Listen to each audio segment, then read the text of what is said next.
Hello, everyone, and welcome to Growing Together, a gardening podcast with me, John Lamb, and Don Kinsler, a lifelong gardener in the North Dakota State University Extension horticulturist for Cass County. Don, how are you doing today? I'm doing well. Well, John, the time has come. I need to get out in the yard. You know, I've delayed some of the pruning and cleaning up on the perennial beds because, I don't like to do it when I'm having to shiver out there. Why not wait till some nice, pleasant days when you can actually enjoy it? But at a certain point, the things just have to get done. Pruning that we need to get done should be done before things leaf out. And the perennials need to get cleaned up with the above ground parts cut down before the new growth starts. So we've got a window of opportunity here. Sounds like the weather for much of us is going to improve, at least kind of here and there. And so I'm going to choose some of the better days, try to take maybe a little vacation on those days, and I'm going to be out working in the yard. So the time has come. How about you? How are you doing? Well, yeah, I haven't really started doing so much of our yard is still so kind of wet. We're very shady, so there's still even some patches of snow. So, and those are in the beds along the fence, or which the beds probably would need to work in a little bit. But yeah. The hydrangeas on the north side of our porch are still in snow. So, of course, they need pruning, but the snow will shrink. Yeah, exactly. That'll slip away. And we're getting out there, and we're getting, we talk about this, or we're getting close to, we're probably within a month now. We'll might be able to plant. We'll be getting there. We sure will. Yeah, a lot will change within this next month. We will be transitioning out of winter and into spring, and then into the growing season. So, yeah, this is kind of an important number of weeks here. There's a lot of good work to be done, and I'm excited. I just want to be out in the sunshine and nice warm air, and so then it's not work. Right. The pruning and labors that we do, it's not work. It's good stuff. Yeah, it's one of those times when you're looking forward to, getting down on your hands and knees in the garden and doing some cleaning. Yes, and I've got some winter weight I need to lose. So, gardening is good exercise. Once we start mowing the lawns and I'm digging out in the garden and planting and bending and stooping and stretching, it'll be nice again. Well, one of the things that while we can't get out and get into plants, and we can't even really buy plants, a lot of plants and flowers yet, one of the things we can do is we can make plans for what we want to do. And in those plans, there's a lot of new gadgets out there. There's a lot of new tools that are being marketed. There's a lot of things, if you look on gardening websites or in stores. Oh, yeah, gardeners love our tools. We do.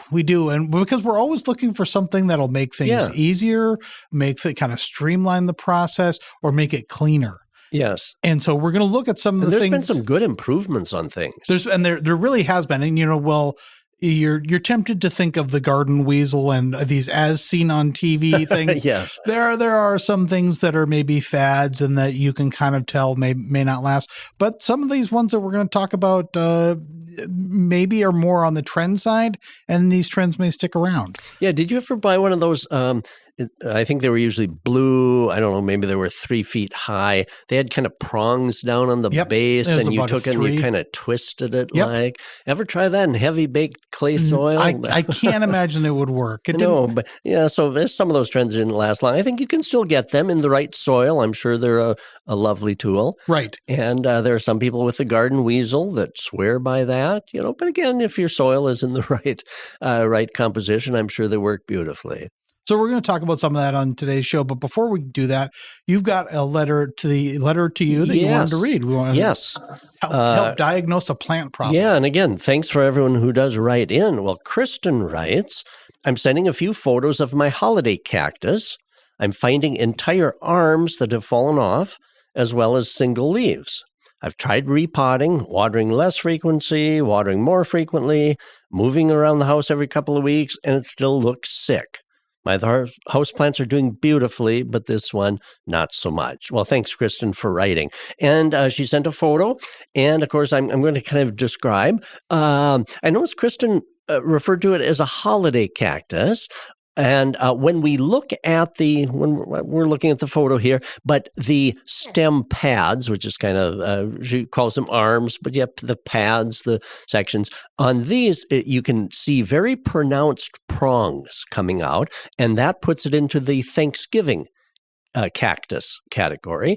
If it did not have those prongs and the stem pads are all just smoothly rounded. That would be the traditional Christmas cactus. Okay, so anyway, what Kristen mentions and the photo shows is that the stem pads, many of them are kind of shriveled. They should be quite turgid, but a person can see some of them are kind of shrivelly like. Yeah. And of course, that indicates that, of course, that something's going wrong. And usually when something is going wrong with a holiday cactus, Christmas, Thanksgiving cactus, there's an Easter cactus, it's usually something happening in the root system.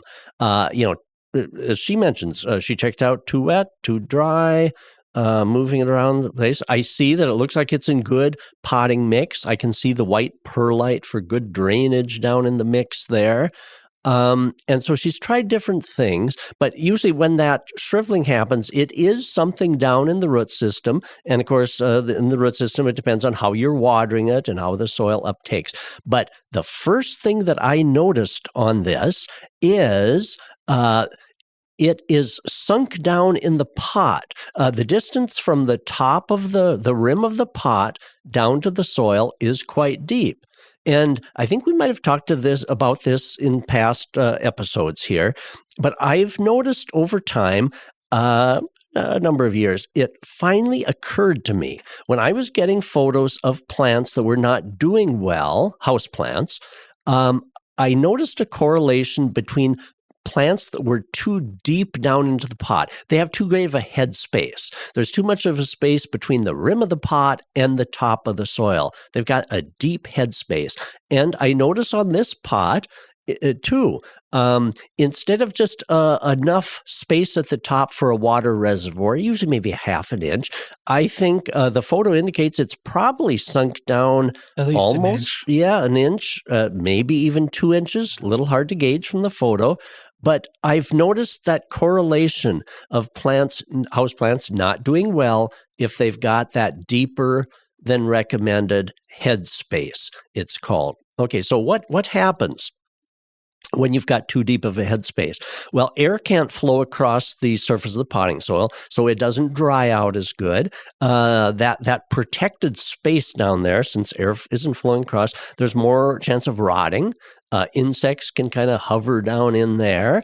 And also, if we're not using the maximum height of potting mix, because the potting mix isn't raised up as high as it could be, and because we don't have as high a soil profile, gravity is not pulling water down through that mix, gravity pulls stronger at the top of a 30-story building than it does if you're standing on top of a chair. So the higher the profile of soil vertically, the more gravity will pull water down through, and that pulls oxygen in. So if I've described that, I hope I've described that. So by not using the full vertical profile of soil, you're not getting the drainage. The gravity is not helping you pull that water through. And so finally, a number of years ago, it just dawned on me that there's a correlation between all these plants that are not doing well. And so what should Kristen do? I would take we can't just add soil onto the top, right? Because then the plant could be too deep down in. Then you'll get stem rot. But instead, take that plant out of the pot, add soil into the bottom, put the plant back down in so that you only have about an inch of head space, and then water. That's not a guarantee that it's going to improve this, but I would start that. I would go with that. Also, when the stem pads have shrunk like that, and maybe some of them turned yellow, they're not going to revert to normal. The new growth will hopefully be normal. So it might mean you'll need to remove some of those shrunken, withered stem pads. But again, I enjoyed looking at this because, again, it reinforced that if we have that deep head space, things are more apt to go wrong.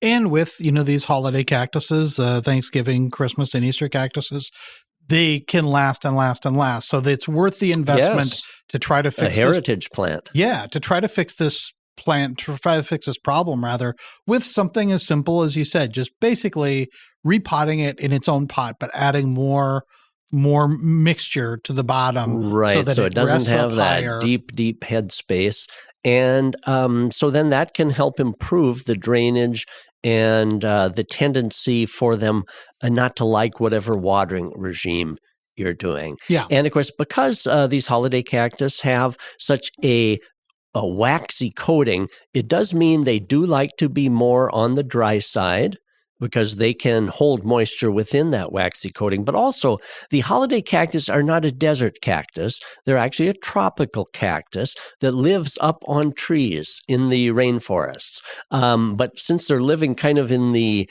crotches of tree branches, they're not getting overly wet.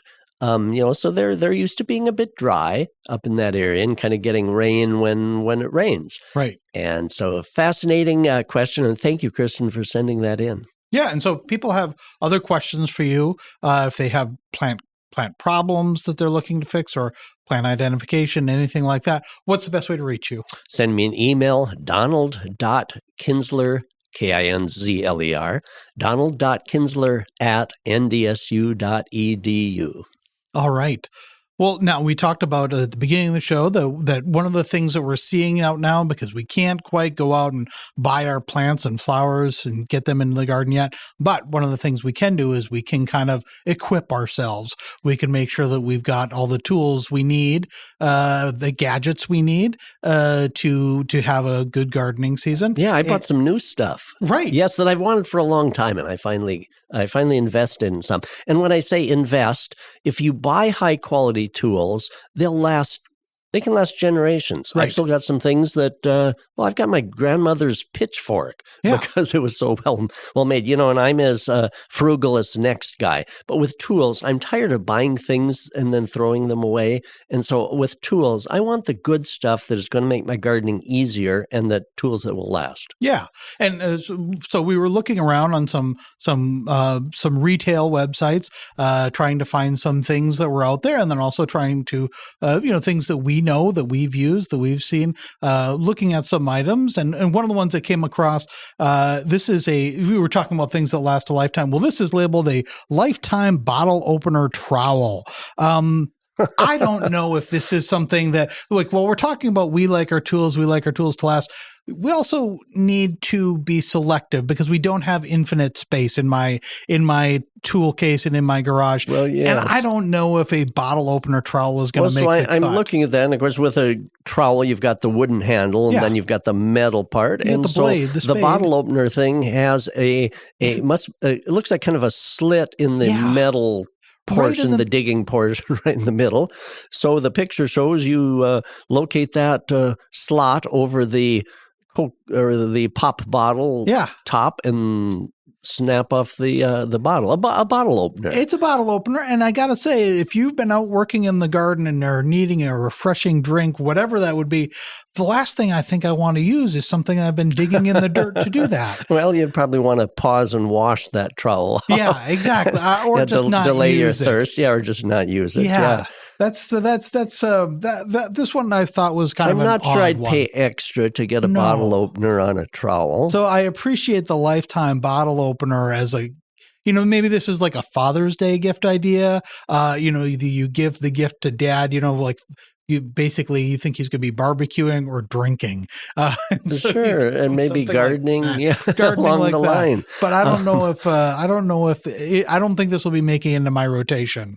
I know. I agree, John. I think, if I want a bottle opener, I think I'm probably going to go get a bottle opener. But one of the things that we have seen lately over the last maybe decade at least, and maybe even longer, we've seen this kind of push towards gardening knives and towards the name that's out there. And I don't even know what the name is, if this is a brand name, but it's become kind of ubiquitous. So I'm going to call it. It's called the Hori Hori knife. Yes. I finally bought one. The Hori Hori gardening knife. Yeah. So talk a little bit about these. Yes, I finally bought one. Okay. In the past, I've indicated that one of my favorite gardening tools is a knife, just a bread and butter knife. Right. Okay. Borrowed out of the silverware drawer. And I'd always wash it before I put it back, of course. But it was my favorite tool for when I'm out in the vegetable garden, and you've got all the little weeds that are growing right next to your plants. When the lettuce comes up and there's weeds that come along right beside. And I would use that knife, get down on my hands and knees, and use that knife to kind of go with surgical precision right beside the row of vegetables. And that knife gave me that precision. But there's better things than that. Yeah. Sometimes the knife would bend a little bit, and I would dedicate a knife. I didn't actually put it back in the silverware drawer. I did dedicate a knife to that. But along comes the Hori knife, and I brought mine in here because it even comes in a sheath, right? Because they are sharp. And I did a no-no, John, here though, as I brought this in. I tried this out in the fall. I didn't wash it afterwards. Oh. A person should always see it's got a little dirt residue. Yep. I need to take my own advice. And before you store these things, get rid of that little dirt layer because that encourages rust. And these aren't cheap, so we want to take good care of them. But the blade is sharp. What I like is on one side, and what is this? Maybe 12 inches in length about? Okay, it's got the wooden handle. And then probably an 8-inch blade or so. One side of the blade is a well-sharpened but a smooth edge. The other side of the blade is a sharp serrated edge. So now when I want to divide a perennial such as daylilies, you dig up the clump and then you need to saw down into that clump. And some of those perennials are pretty resistant to what you try to, my bread and butter knife isn't going to cut through daylilies. Sometimes I would You need some teeth. Yeah, exactly. So sometimes I would actually go get my a wood saw, which I don't want to use for dividing perennials. So the Hori knife has that sharp serrated edge, and it works beautifully. In fact, that's what I used this for, I think, last, is sawing between some daylily divisions. But also, it's pointed at the end, and it's perfect. Oh, by the way, it has measurements inscribed in the blade up to about 6 inches. So you would be able to use this as a depth gauge, maybe a spacing gauge for some things, and also beautiful for digging down and getting perennial weeds, such as a dandelion. If you get deep enough down in, you can at least slow down that dandelion. Canadian thistle, well, you can slow it down; it'll come back. But if you, but this is a beautiful weeder too for going vertically down in. Because on that the back side of that, where it's got the markings for the depth, it's kind of scooped a little bit, slightly, so you can. It's not necessarily the best thing for digging, but it will slide into the ground. It's built for that. It's a good thing for, like you're saying, too. If you were to needing to pop up something, that would be a good. Good tool the writing on it is in Japanese. Made in Japan, it indicates. And so this has a kind of a surgical precision also, so I could use this to weed along edges of things. So kind of a multi-purpose tool. A really good tool. Yeah, I especially like the weight of it. It's just structurally heavy. The steel is, you can tell it's good quality. Nice, good, heavy. And I like that it came with a kind of a leather type sheath that you can slide it back in, because definitely it is sharp. Yeah. When I mentioned kind of weeding alongside a row, or maybe you're weeding along perennials or something that you need to weed with precision kind of next to. The weeds always pop up kind of right next to your plants, and you need to be able to have some precision as you get that weed out so you're not damaging the plant. So another neat tool that I always wanted, and I finally bought, is what would you call this? It's a... How do I describe this? It's kind of like it's like a little scythe blade, exactly, and it's set up at about a 90-degree angle to the handle. Mm-hmm. So we've got one of those. Sam got one of those a couple of years ago, and it's great for weeding. Yeah, it's approximately 12 or 14 inches long. Nice wooden handle, so it's handheld. and it's got a little bit of a curve to the metal neck. And so what I would use this for is kneeling down in the garden or the perennial bed, and with precision getting right next to a row of vegetables or perennials. And it's got a pointed, the tip of the blade, the weeding part of the blade comes to a point. And so that I could get very closely, I can imagine myself, can't wait to use it. Isn't that, that seems so non-logical. I can't wait to do weeds. But yeah, I got to try this out. So with that pointed blade, and it's got a nicely sharpened blade, so a person will be able to keep this sharp to glide through the soil. And I can see this with surgical precision, being able to get little weeds right next to where plants are growing. Yeah. And you've got another one that's kind of like that, but it's all metal. This is, the similarly shaped blade kind of coming to a point. The blade itself is probably 4 or 5 inches long, comes to a blade. And this, I just brought in the metal part, but this goes on a wooden handle. Oh, okay. So this is the type of hoe, weeding type hoe, the stand up, you use this while you're standing up. So I'll attach the wooden handle that came with it. So this is meant to hoe weeds while you're standing up. Okay. But it's that same, the point of the weeding blade, or the tip comes to a point. And so standing, I'll be able to get very close to things with kind of a precision. And it's a good heavyweight metal. It's got the type of edge that is very sharpenable.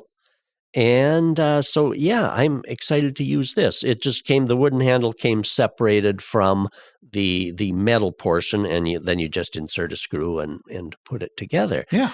And so I'm excited to use that. Now, for a weeding type hoe like this, the nice thing that I like, and also the handheld weeder, the blades are quite kind of narrow, about 5 inches long, but they're not a big blocky hoe.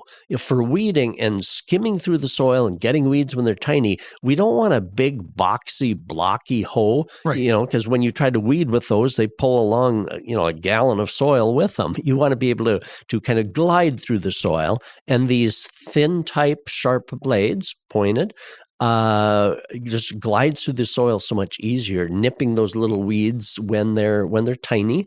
And also, these are hefty enough that I think even if a weed escapes you, I think they're going to be no match for these good heavy weeding type tools. So, it's interesting. Of course, I've been weeding for gardens for a long time, but these are an improvement over what I've used. Yeah. Very much so. Yeah, these are definitely fall into the category of something that may be a trend, but probably something that's here to stay. Exactly. These kind of tools are, I think, an advancement of, I think these are going to become, traditional gardening tools in time. Not so the trowel with the bottle opener. But I think some of these, I believe these are here to stay. Gardeners are going to like these improvements. All right, let's take a quick break. When we come back, more with some other new gardening tools.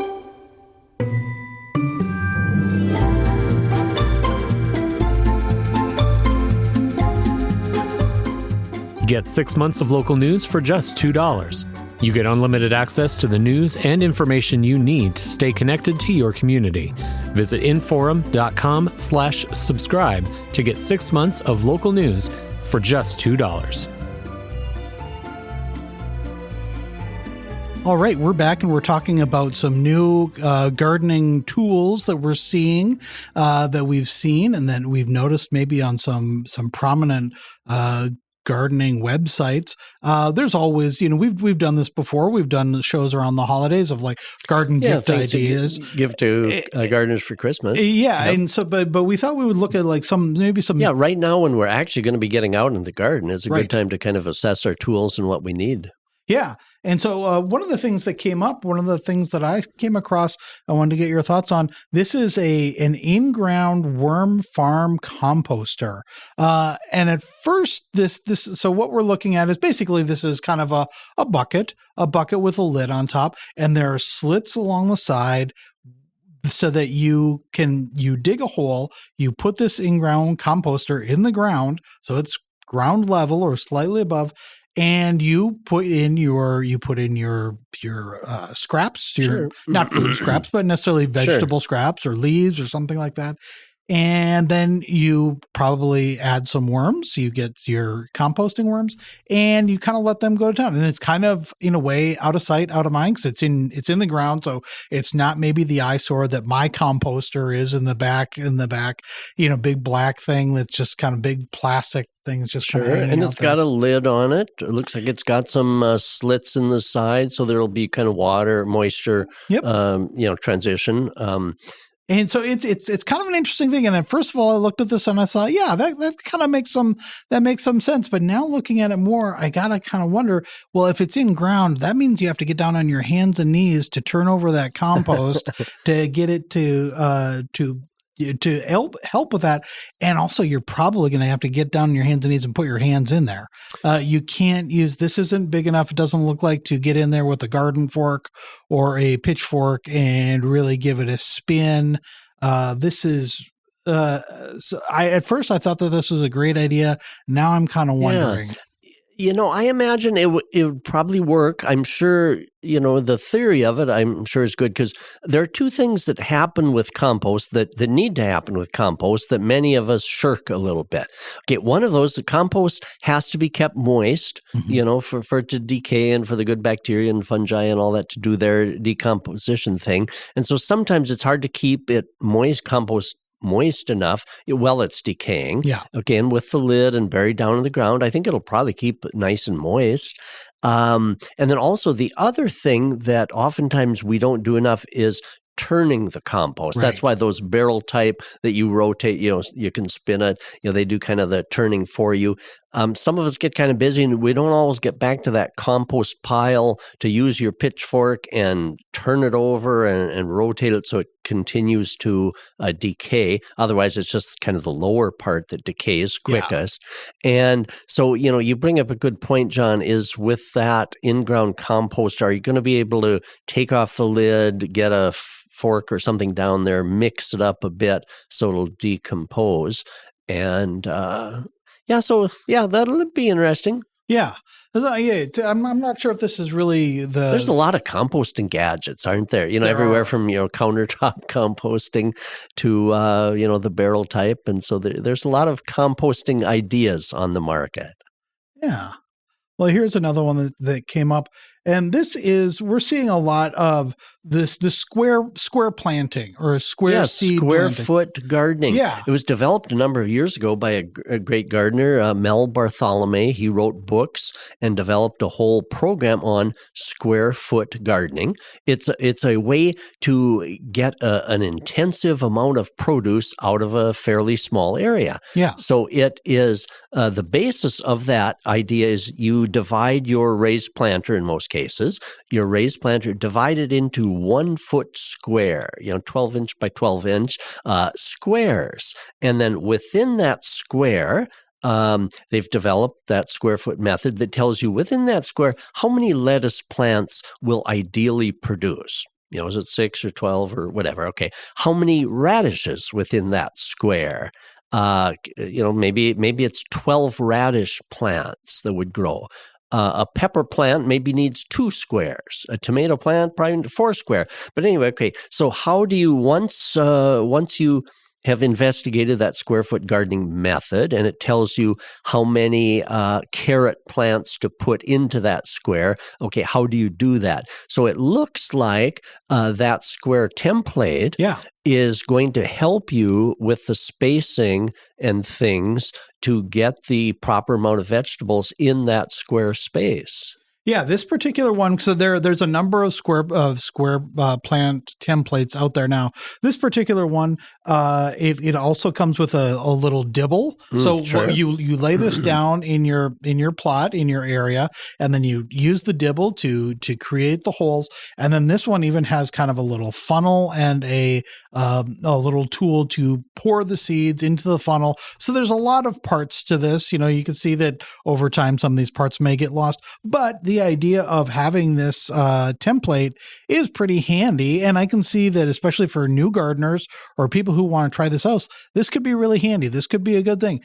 it's probably you use it obviously you use it in the beginning of the year, and then you just have to find a place to store it, which that's, let's face it, with all the garden tools and implements and things like that, storage may become an issue. But this is relatively flat. It is flat, and so this is maybe not. This is so a I think good the idea of giving a template for how to space things on that, I think it looks like it maybe has merit. I think it would help gardeners with that method. Yeah, and I'm sure too that for people who want to do their own, you could probably you can go to the library and you could check out books on this, and you could probably do your own template out of cardboard, and then you could kind of make your own. And so for anybody that's doing raised bed gardening or in a large container, check out that square foot gardening method. There's a lot of good information online about how to do that, because you get a lot of good intensive production by following that method. Now you do a lot of you've been doing a lot of things with seeds so far, right? Yeah, and you seedlings are growing quite well under lights. Yeah, and you talk about that you want to start them in a smaller little pod, basically, a small thing. And then transplant them up. And so for somebody who's doing a lot of this, somebody who's using a lot of this, the transplanting, it can be kind of fussy to go in and try to raise up that tiny little plug and then move it over. So these are seeding, transplanting garden tongs. What I'm looking at is a kind of a tong in the photo, kind of a tong that looks like it's lifting the seedling up and out. Yeah, and these are different from like your standard kitchen tongs. These are not, they don't have the bended kind of blade. What they are is they're flat, and then they kind of come out at an angle. So they're almost like hockey sticks in a way. They're like the blade of two hockey sticks, so you can get down. They're flat, so they could slide in to that little your tray and pull it out. John, I think I'm going to vote against this one. Yeah. I think I'm going to, that tongs, I could maybe use it on a vegetable tray or something, but I think I'm going to vote against that because, the hands are still the best precision tools for some things. And for transplanting a seedling, you've got your little dibble, the wooden material that's going to make the hole. But I think teasing the little seedlings apart and getting them with precision, I think the fingers are still probably going to be better than the tongs. And I like getting my hands dirty, feeling that. And then I think you maybe have a little more sympathy for the seedling if you're actually, working it with your actual fingers. Yeah, this is a pass for me too. This is something that I question whether it's really necessary, and I don't think so. I'm not gardening at this level but it's an interesting concept. It is. I appreciate that people try to design new things. And maybe for people who are doing a lot of seed, starting with that, maybe then for them that kind of makes sense. Yeah. What's the next thing you found that's new? Well, okay. So last year I put in some pavers, different points in the yard. What type of pavers did you use? I used just concrete pavers. Square concrete ones. Yeah, and they work well. We had our boulevard dug up, and I found out from the city, I live in Moorhead, that they wouldn't put out a walkway from the sidewalk to the street because the street is the curb. So it's not accessible. So they can't do that. They can't do that because it wouldn't be accessible. So I had to put in my own pavers in the fall. And one of the things I realized over winter is the pavers I put in are good, but they're just not arranged in a wide enough format so that I can bring my garbage cans out to the front. Sure. So I'm going to have to redo that this year. So I'm already not looking forward to getting back down on my hands and knees, pulling up the pavers, putting in the gravel underneath the pea rock, and then putting pavers back down again. I'm not looking forward to that. So when I saw this, I was very interested. This is a recycled rubber they call stomp stone pavers. So what it looks like they're a square paver. Would they be like 12 by 12? Does it give the dimensions? Square? About that. Look like a black. Yep, 12 by 12. And again, they're black, and they're probably about an inch or 2 inches thick. And if you remember the plastic rubber bases that we had in grade school that had the grids on the back, yes, sure. This is kind of what they look like. So they're raised up a little bit, so you you lay this down on the surface that you want, and they call stomp pavers. So you jump on them, you step on them, and in theory, they would press into that surface. Sure. So the grid underneath kind of would hold it, presses down and kind of locks itself in a little bit down into the soil. And the pictures they have of this, in the backyard, it looks kind of nice. I wonder up here in our winter climate, and also running having to run a snowblower over that. I'm not sure how well they would hold up. I would think they're kind of a little light. They would be light. They would be easy to put in, which would be nice. So I would say something like this. If I was looking for a path through a garden, this would be a good idea. They are for $52 for garden path. For a garden they'd be fairly lightweight for installing. Yep. The heavy 12 or 16-inch pavers, they're kind of heavy. They are heavy, and again, if you have to get down on your hands and knees to do that. Although these rubber ones, I can see those getting caught in my snowblower and being chewed up. Yeah, so that's why I think if you had them in an like area, you say, for a garden walkway or somewhere where you're not going to be snow blowing on top of them. Yeah, then this could be kind of a back saver, and that to me is appealing. Yeah, so again, I think some nifty ideas. Yeah. I like the creativity of people.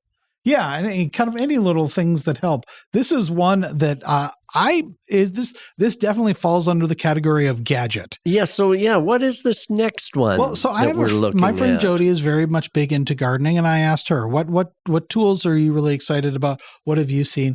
And she sent me this link to these gardening thumb knives. And so what they are is they're orange rubberized or rubber or plastic. You just put them on, they slide over your thumb. So kind of like what are the things that quilters and sewers use? Oh yeah, thimbles. Like a thimble. So it's kind of like a thimble. Mom used to use a thimble when she was sewing. They've got blades on the end of them. And so you can, those come with other, there are there are other thimbles, including I think ones that look like they're kind of like a mesh metal, and another of a harder plastic or rubber, so that you could put that on your other hand, and you could hold a plant then and just go in, and with your other thumb you just kind of flick it, and you could cut through tiny stems, maybe things like that if you needed to pull leaves off of things.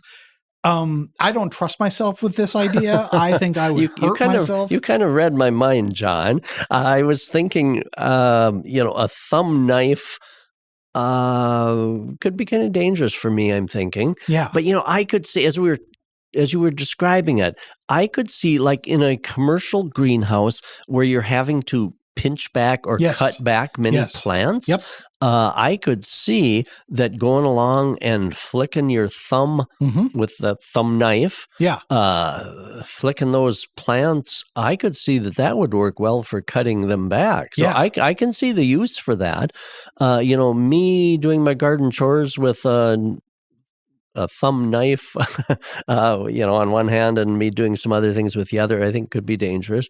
Yeah, but I don't trust myself with this one. I can see why someone would have created that. Yeah, and so I'm very curious to her. I'm going to keep tabs with Jody this summer and see how they work for her. And maybe I'm just wrong about this one, and I will be open to owning that. Yeah, I'm interested that she mentioned that. Yeah.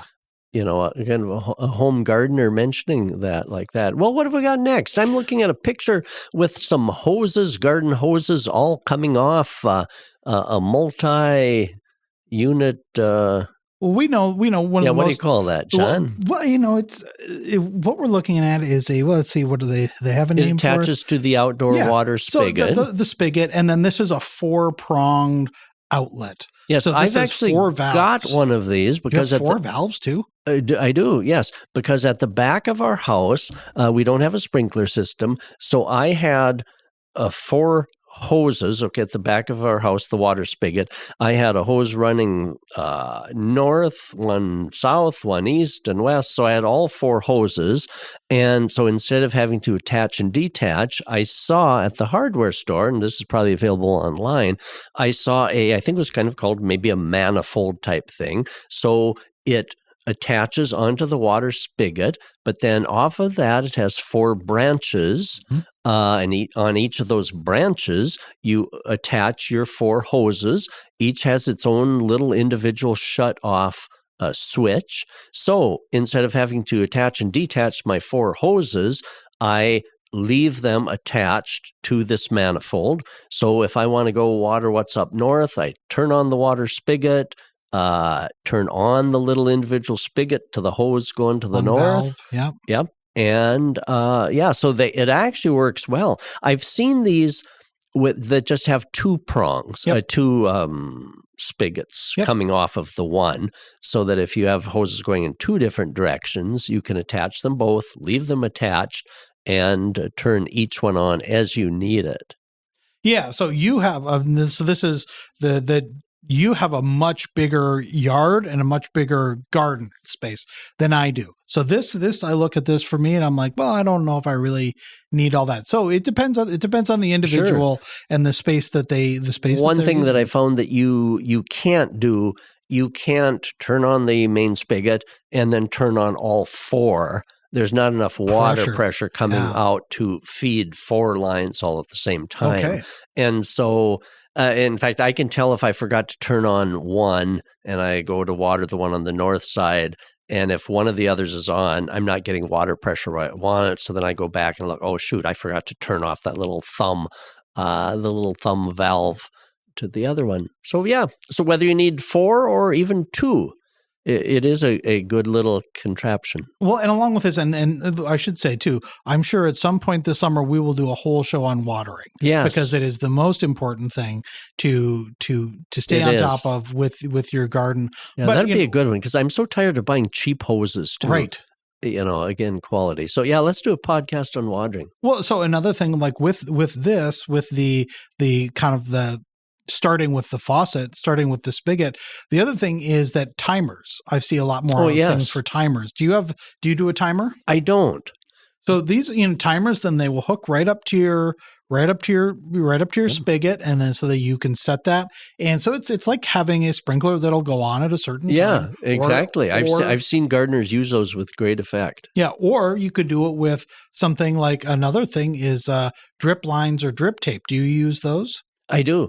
Yeah. Okay. So you have got a much bigger yard and garden, but a timer would be great because sometimes I've forgotten to shut off that drip tape, and then I go out to the garden and there's a substantial puddle. Yeah. And so the timer would be wonderful. So with a garden and so drip line and drip tape, this is basically it's a smaller, slender hose, and it has little emitters. Sure, they gradually kind of ooze the water so that the soil can take up the water well. There's less runoff, and so it kind of gives that good, kind of a more precise way. Yeah. You water the soil and the roots, and you don't get the leaves wet with the soaker type hoses. Yeah, it goes down, definitely goes down. Yeah, but that's for depending on the size of your garden and how much you want to be in there. That's maybe that's something that somebody should look into too. Yes. The other thing too is that, like you saying, you were tired of cheap hoses. Well, one of the things I got tired of after a couple of years was winding all the hoses back up. Yes. I've got a hose reel, and I got to say that this is something that it's an investment that I really appreciate. Yes. And so you have you can get a retractable hose reel, because you can get the ones like that are, the plastic ones that sit on the ground and you kind of wind them up. We had one, and after a while, it would get off track. It became a problem. We've got one now that you can mount up higher, so it's off the ground, and it's got about a 90-foot hose to it. It's not a big hose, but it works definitely for our yard. A retractable hose. I think that's a hose reel. I think that is if you've got a yard. And also it's on a swivel, so I can have it face east, I can have it face west, and so it can go to the front or the back of the yard. So then for retracting the hose, that works well. And I'm smiling because I bought one last fall. I was able to get one that was on sale. I think you're going to like it. So, yes, because otherwise I was just kind of always just circling them up on the ground. And then they get muddy because you're pulling them through mud. You're pulling them through an area that you just watered, and then they sit there. It's not good. Yes. I think so. I'm anxious to try that hose reel myself. Yeah. This is the first year that I've had. Some of these things I'm excited because I've gardened for a fair number of years, but I haven't always had some of these things.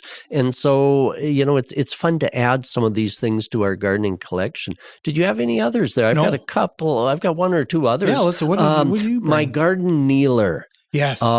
And you can get the type that kind of folds so they're easily stored. But, it's the horizontal pad on which you kneel, and then there's two little arms coming up, an arm on each side. So if you're getting up and down, you boost yourself up. And, as we age a bit, the knees don't pop back up like they did when you were 18. And I've really found that they're wonderful. The other thing too, and I wish I would have started using these probably years ago, because when I'm transplanting things out into the flower bed, the kneeler is raised up off of the ground just a little. And if I'm planting a big flower bed, you could maybe start at the farthest edge and work your way back. Okay. But if you're kneeling on that soil, you're kind of compacting the soil, and it never fails. Where my knees were, that's where I need to plant something, and then I've squished the soil and it's hard and heavy and hard to plant. Okay. But the kneeler keeps your knees up off the ground a little, okay, and the part that actually contacts the ground is just a fairly small metal part, and so you're not squishing. And also, they ride up above the plants a little bit, as long as the plants are low enough, so I can reach some interior plants by setting the kneeler down, even if it's kind of on plants, as long as the plants are still low in the spring, it will kind of ride above those plants. And so I can be kind of kneeling almost on plants and not squishing them while I reach something farther in. And then, of course, I can boost myself back up easily. So the garden kneeler has really been a great thing. Let's see, one other thing that I really like. A company sent me to try some slip-on gardening boots, some nice leather. They're maybe a 6-inch high boot, that are just kind of go up on the ankle a little bit. But when a person's out in the garden doing this, and you get your shoes muddy, and of course then come into the house, and then of course take your shoes off. And I got tired of lacing and unlacing my garden boots. And these are a slip-on, meant to be easily slipped on, and they do. They slip on and off, and so it makes it a lot more easy to slip off my boots on the back porch and come on in, and I'm not kind of tracking in. And so, I like that idea of those slip-on.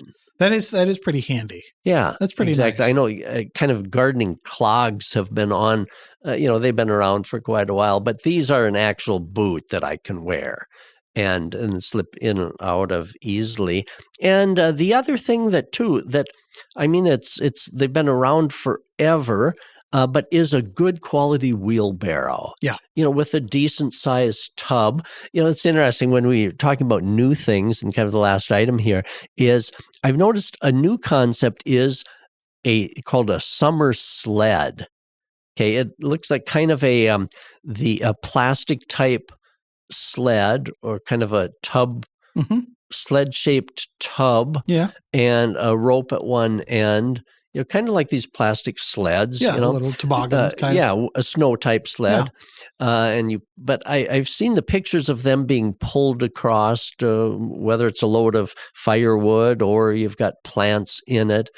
But, I'm thinking to myself as I'm seeing that, people pull that across the grass. That's why the wheel was invented. Right. To make it easier. Yeah, to make it easier. And so I can't quite see dragging that across on the grass like that when we could use a garden cart. So that's one thing I've been noticing are the summer sleds.